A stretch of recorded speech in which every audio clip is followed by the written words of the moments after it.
Nuestro invitado capital es don David Cano, es director general de AFI, de Analistas Financieros Internacionales. Buenos días, don David. Hola, ¿qué tal? Muy buenos días. Bienvenido a nuestro programa. ¿Qué va a pasar con Grecia? ¿Parece que estamos preparando ya su defunción definitiva o qué? Bueno, veremos, ¿no? La verdad es que las negociaciones van bastante más lentas de lo que se podía esperar. En los dos frentes, tanto uno, las medidas que tiene que tomar Grecia, como también los bonistas, los tenedores de bonos, ¿no? Veremos. Nosotros de momento lo que descontamos es que no, que finalmente igual lo que se puede hacer es un préstamo puente, porque la clave es el 20 de marzo, cuando vencen los 14.500 millones de euros. Si no hay un acuerdo hasta entonces, evidentemente sería un default desordenado. Pensamos que puede haber algún tipo de solución intermedia. Sea o no ordenado o desordenado, lo que sí va a haber es una quita de la deuda pública griega, ¿no? Es decir, cuando se habla de default, si lo que se está hablando es de que Grecia va a dejar de pagar su deuda, sí.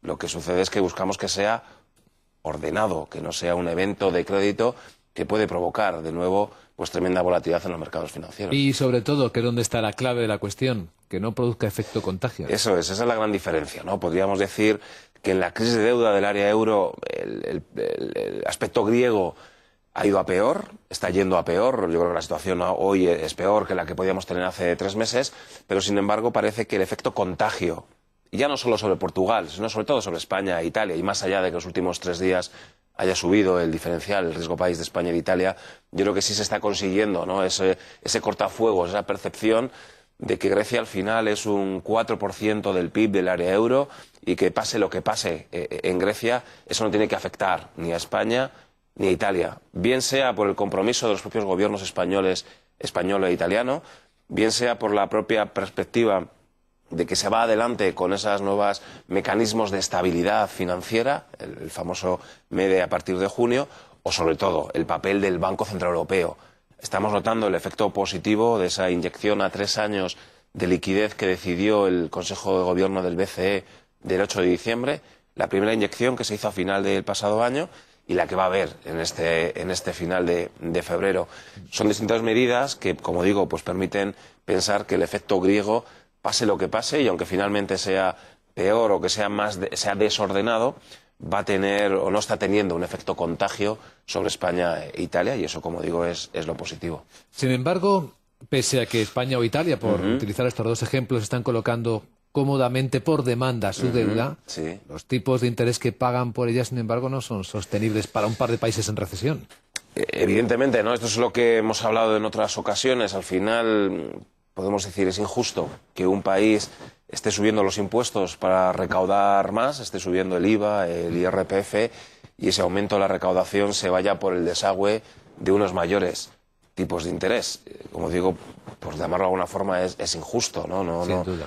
En el caso de España, lo hemos comentado muchas veces, España afortunadamente no tiene un problema de deuda pública que le haga especialmente vulnerable a tipos de interés elevados, que ese es el caso de Italia, En Italia, un país con una deuda sobre el PIB del 120%, tipos de interés más elevados sí provocan un efecto amplificador sobre el coste de la deuda muy superior al que podemos tener en España.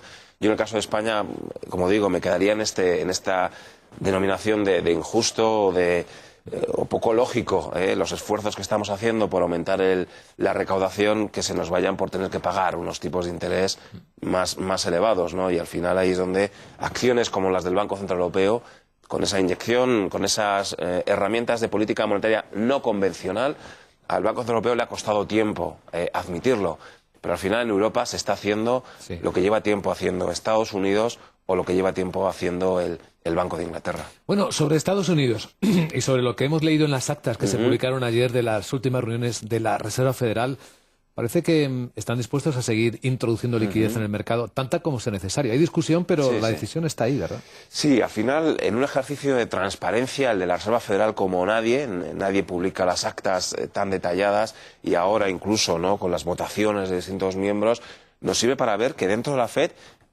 existen posturas enfrentadas. Hay miembros que están votando, hay incluso alguno que considera que ya habría que subir los tipos de interés, pero hay otros que consideran, entre los que entendemos que está Bernanke, y por eso pesan más sus opiniones, que pesan que no solo no hay que subir los tipos de interés, sino que hay que hacer nuevas rondas de estímulo monetario. Al final, la argumentación es esta política monetaria no convencional no tiene efectos negativos, no tiene los efectos perniciosos que uno podría pensar, de repunte de la inflación, de generación de burbujas, y sin embargo sí que puede estar sirviendo para que Estados Unidos siga creciendo. La economía americana ha dejado atrás claramente la recesión, Estados Unidos está creciendo, Estados Unidos está creando empleo, el mercado inmobiliario americano se está recuperando, el crédito también en la economía americana está subiendo, es decir, tenemos varios indicadores que apuntan a que Estados Unidos está funcionando y que Estados Unidos está saliendo de la recesión.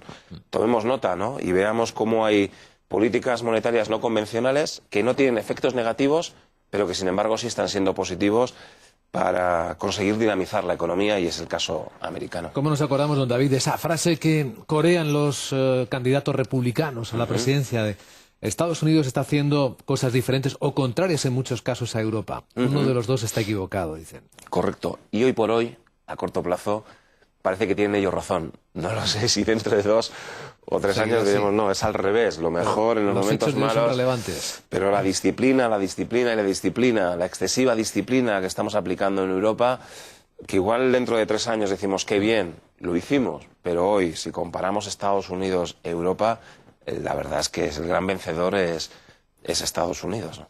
Mientras tanto, las rebajas siguen cayéndoles a todos. Lo que anoche publicó Moody's, rebajando a 83 gobiernos regionales y a 17 bancos globales, algunos hasta 3 escalones, es una de las rebajas más importantes de los últimos tiempos, seguramente. Sí, las agencias de rating están haciendo un poco su papel, ¿no? Esta vez ya todo el mundo asume que las agencias de rating pueden rebajar los ratings. Antes, hace un par de años, había cierto estigma. ¿Se atreverán o no las agencias de rating a bajarle el rating a Estados Unidos, a Francia, incluso a bajárselo a España y a ponerle un A, que es un nivel de rating o a reducido? Morgan Stanley o Goldman Sachs. Exacto. O a comunidades autónomas en bono basura. Bueno, pues al principio había ciertas reticencias, ya hemos visto que no las hay, que pueden rebajar los ratings de esa magnitud, y que no pasa demasiado, y que no tiene un efecto tan caótico como el que podíamos intuir. Yo me acuerdo hace un año hablábamos, oye, ¿y si un día a Estados Unidos le rebajan el rating?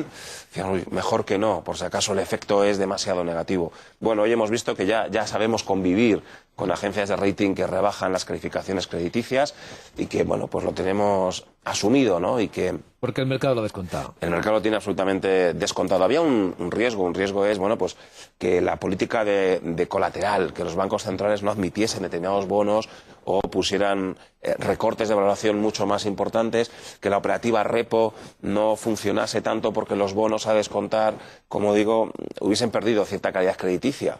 Bueno, lo que hemos visto es que por flexibilidad de los bancos centrales, por asimilación de todos los agentes, ya no pasa nada, porque un país como Francia o Estados Unidos sea doble A más, o porque una España o una Italia sea A, o incluso porque un Portugal sea doble B, ¿no? Hemos aprendido, por lo tanto, a convivir con las agencias de rating que no hacen más que reflejar la realidad, ¿eh? No podríamos decir que es que las agencias de rating están siendo excesivamente negativas. Tal vez demasiado rigurosas, tal vez sí, pero es verdad, nadie se cree hoy que los países sean triple A. Algunos lo siguen siendo, ¿no? Como es el caso de Alemania, de Holanda, Austria, de Finlandia. Sí. Bueno, Austria no según Standard & Poor's, pero cada vez cuesta más, ¿no? Encontrar países triple A.